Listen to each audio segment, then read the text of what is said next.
Most people think that in order to carry games, you have to drop an insane amount of kills in 1v3 every squad on your own, but let me tell you guys that this is a long way from the truth. How's it going? My name is Valued, and today we're going to be talking about ways you can hard carry your team without breaking your back.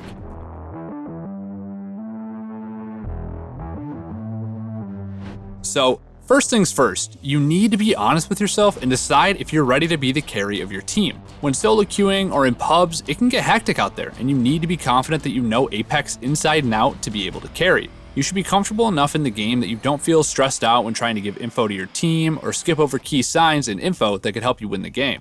For example, if you aren't paying attention to what loot your squad has or where the ring is currently located, you should not be pinging your squad's next rotation. Now, this is just a small example of a call you should be able to make as the team's carry, but these calls should only be made once you have all the information and have reasoning for making the call. Not to mention, if you're gonna carry, you need to be warmed up and ready to play at your best. If you're wanting to be the head of your squad, you don't have to have insane aim, but you do need to still be ready to hold your own.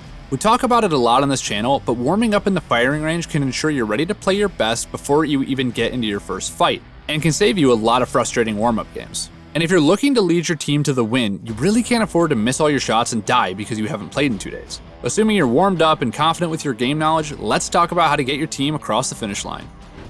Before you even exit the dropship, you should be preparing yourself to direct your team any way you can. That means from the moment you load into the game to the moment you get that victory, you should be communicating with your squad and doing everything you can to help get the dub. A big way you can do this is by using the ping system constantly. For example, many squads get a bad start simply by not having an agreed drop right before they're loading into the game. When playing solo, pulling up the map right away and pinging a reliable drop for your squad could be the difference between surviving or dying off spawn. A simple ping like this one early game can save you from horrible starts in so many games. While it's great to talk to your team, you can easily communicate many aspects of the game without having to use voice at all. You want your squad to know your intentions at all points of the map, and the ping system allows you to do this in a variety of ways. Whether you ping where you want to drop or where you're wanting your squad to rotate next, using pings will keep your team on the same page and playing together. You should ping often, but you need to make sure you're not over-pinging and that you're always thinking right before you ping. A bad ping can get your squad killed if you're not careful, but over-pinging is better than not pinging at all. Rather than your squad wandering around and being unsure of what to do next, a ping to the next rotation or power position can really help hone in your squad. And don't forget about using pings for spotting out enemies or contested areas, and loot for your team. Any information you can relay to your squad will help them do better. A squad making poor decisions together often has a better chance than a squad making good decisions on their own. What I mean by this is, even if you're taking a bad fight, if you're all committed and working together, it's going to work out much better than everyone working on their own in their own 1v3. With team shots and abilities being so powerful, team play cannot be underestimated. At the end of the day, Apex is a team game, and the more you can keep your team together, the better off you're going to be. And speaking of team play, if you want to learn how to carry your teams or just want to learn to make decisions in a game like the pros, then check out some of our top ranked coaches over at ProGuides.com. They all have the experience you need to pull off everything we discuss in this video and so much more. And they can help you get there fast. The link will be in the description.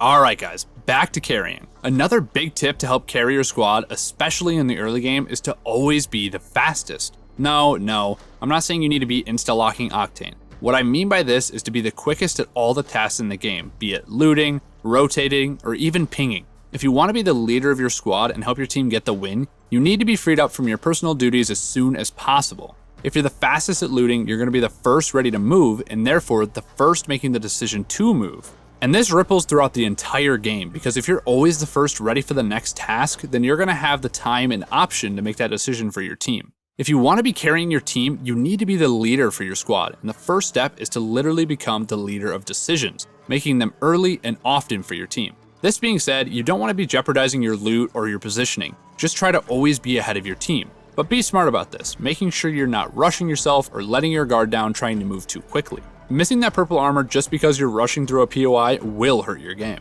So move fast, but slow your mind down and pay attention. On top of this, you don't want to be rushing your team. While it's good to keep everybody moving, you don't want to be spam pinging and running ahead of your squad and stressing them out all game.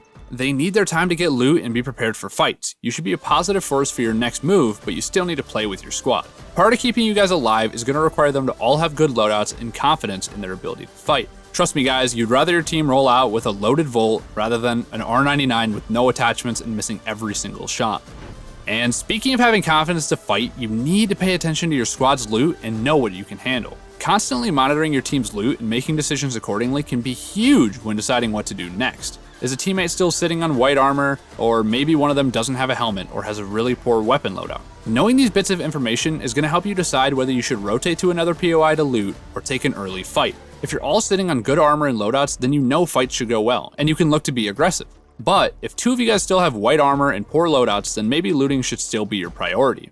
And the same concept can be applied when balancing weapon types as well. If you see both of your teammates are using light ammo weapons, then maybe you should be the one to avoid that ammo type to help with attachment and ammo shortages throughout the game. Using the advanced info that Apex gives you to your advantage can separate you from the rest. You guys would be surprised how many players I run into every day who don't pay any attention to this and make decisions without taking in all the info that they're given. Simply by studying the info the game gives you and always knowing the state of the game will set you apart. And knowing your squad's strengths at all stages of the game is going to help you make better decisions and hopefully steer your team in the best possible direction. The more knowledge you have, the better decisions you're going to make. Moving on, let's get a bit more in depth with what may seem like an obvious tip: staying with your team. All too often, I see players solo queuing and trying to do everything themselves. Hot dropping solo, taking on squads alone, or even just dropping to their own solo location.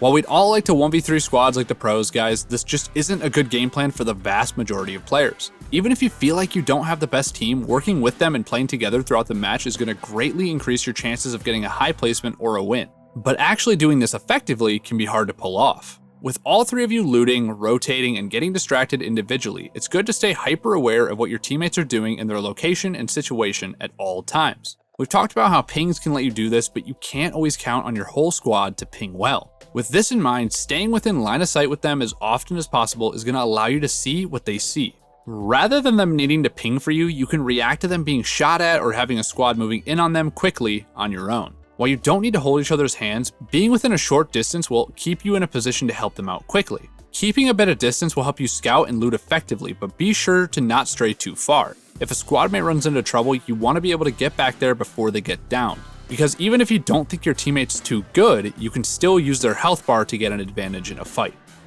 While you want to make sure your team has a path to follow throughout the game, you don't have to be the leader to bring a lot of value to your team. If you're loading into the game and someone seems to be taking over, pinging off spawn like we discussed, or communicating a game plan, then maybe let them take the wheel. While you don't want to let bad decisions ruin your game, it's perfectly okay to follow your team's lead and support them in their choices. If this does happen, do your best to relay as much info as you can to your team, and if they seem like they get lost or you have a rotation in mind, then make your wants known through pings. Often, this is how higher level games are going to play out, with each member of the team giving their opinion on rotations or enemies to fight throughout the game. This flexible shot calling and team play is going to help you adapt regardless of the squad you get, and understanding that you don't need to make every decision. But if you can make every decision, you're going to be a stronger player because that means you have a great understanding of Apex Legends. Now guys, this being said, be sure not to follow your team into certain death. If you see them doing a questionable push into a hectic fight or they're getting caught by the storm, don't let them get you killed.